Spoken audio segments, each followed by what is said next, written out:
আমরা অনেকেই সোশ্যাল মিডিয়ায় একটি কথা শুনে থাকি, একটি দোয়া আছে যা পড়লে ফেরেশতারাও বিস্মিত হয়ে যান। কিন্তু প্রশ্ন হলো, এই কথার আসল ভিত্তি কি?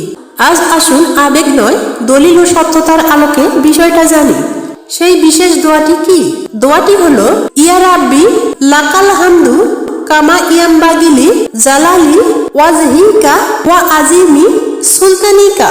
এর অর্থ হলো, হে আমার রব, তোমার প্রশংসা সেইভাবে যেভাবে তোমার মহিমান্বিত সত্তা ও মহান ক্ষমতার জন্য সবর। এই দোয়াটি সম্পর্কে একটি সহিহ হাদিসে অত্যন্ত গভীর ও তাৎপর্যপূর্ণ ঘটনা বর্ণিত হয়েছে। এক ব্যক্তি এই দোয়াটি পাঠ করলে ফেরেশতারা বুঝতে পারলেন না এর সওয়াব কিভাবে লিখবেন।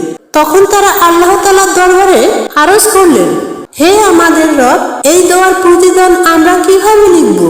আল্লাহ তাআলা তখন বলেন, সে যা বলেছে সেটাই লিখে রাখো, কিয়ামতের দিন এর সওয়াব আমি নিজ হাতে দেব।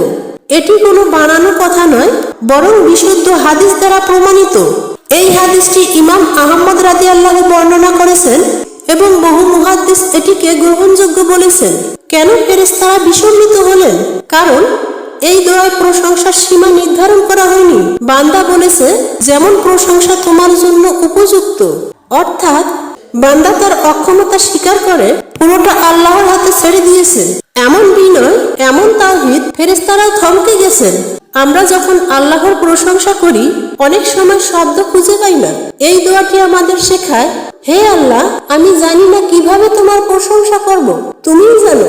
আর এটাই হলো একজন প্রকৃত বান্দার ভাষা। যে দোয়ায় ফেরেশতার কলম থেমে যায়, সে দোয়া যেন আমাদের মুখেও থাকে, কারণ এর প্রতিদান কিয়ামতের দিন আল্লাহ নিজেই দিবেন।